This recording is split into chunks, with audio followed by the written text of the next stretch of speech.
The transport shuttle's engines faded to silence as it disappeared beyond Kepler 442c's crimson horizon, leaving Lisa and Kamal standing alone on the barren plateau. The elderly human couple watched their adopted Zephyrian children's vessel become nothing more than a distant speck against the alien sky.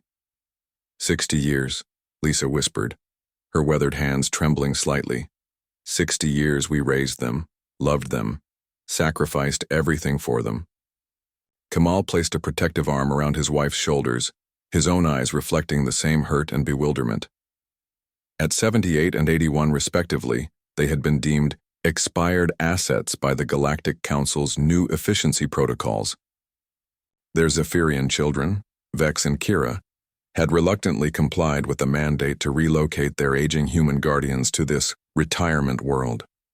The planet stretched endlessly around them, rust-colored stone formations jutting from crystalline sand, twin suns casting long shadows that seemed to whisper of abandonment. A modest shelter had been constructed nearby, along with basic supplies, meant to last perhaps a year. The message was clear.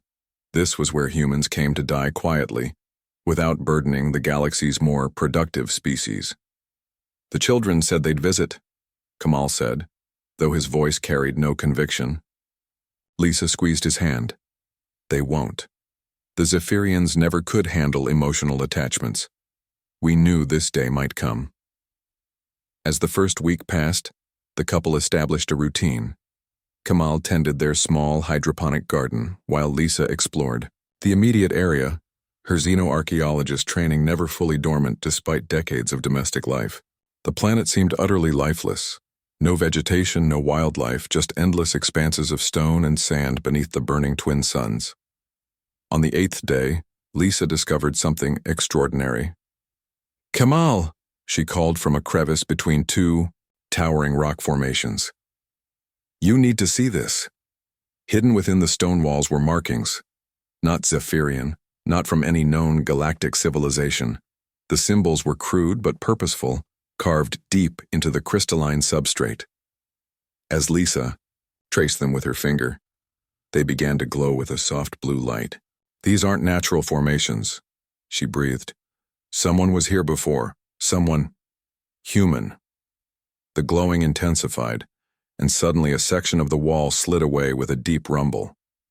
Beyond lay a tunnel that descended into the planet's depths, lit by the same blue phosphorescence.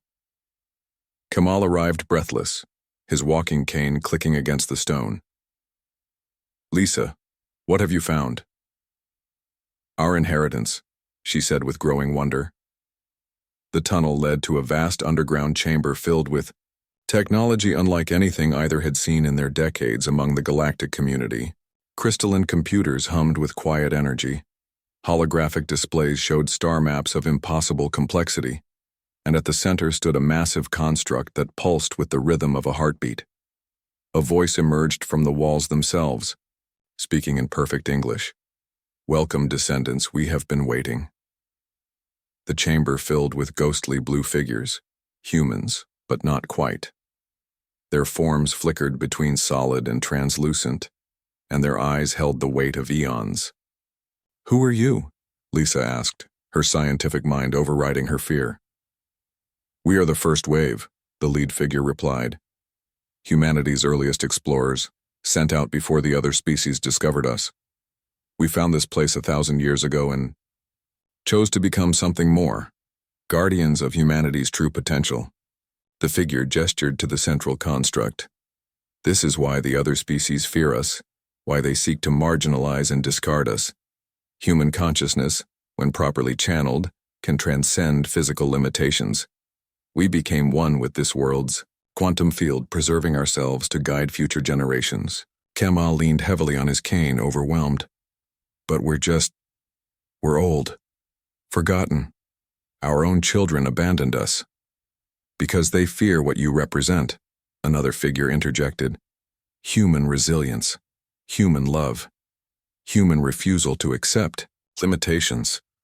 The Zephyrians raised you to be docile, but they could never understand that humans grow stronger through adversity, not weaker." The lead figure approached Lisa. "You spent decades studying dead civilizations, never knowing you were meant to help birth a new one. And you, she turned to Kamal, kept gardens alive on worlds where nothing should grow. These are not coincidences. The chamber's displays suddenly shifted, showing views across the galaxy. Other retirement worlds where abandoned human elders were discovering similar chambers, awakening similar guardians. Every species that joined the Galactic Council was required to surrender their most dangerous individuals, the figure explained. They thought they were disposing of humanity's dead weight. Instead, they gave us exactly what we needed: experienced humans with nothing left to lose and everything to prove. Lisa felt something changing within her, a vitality she hadn't experienced in decades. What are you offering us? The chance to become humanity's true ambassadors, not as subjects of the Council, but as equals. We offer you consciousness expansion, extended life, and the tools to contact every hidden human settlement in the galaxy. The other species played a game of chess, never realizing humans invented the concept of flipping the board. Kamal straightened, his back no longer bent with age. And our children? Vex and Kira? We'll learn that love is not a weakness to be discarded, but humanity's greatest strength. When they discover what their abandoned parents have become, they will understand the true meaning of family. As the transformation began, Lisa and Kamal felt their consciousness expanding beyond their aging bodies, becoming something both more and essentially human. Across the galaxy, similar awakenings were occurring as humanity's discarded elders discovered their true inheritance, not abandonment, but ascension. The Galactic Council had made their greatest mistake in underestimating humanity's most fundamental trait. They never stayed down when knocked down.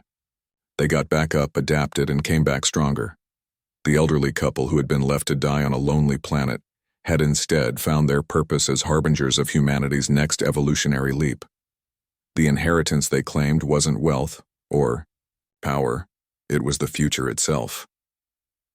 In the vast underground chamber, Lisa and Kamal smiled at each other with eyes that now held the light of stars, ready to show the galaxy what humanity could truly become.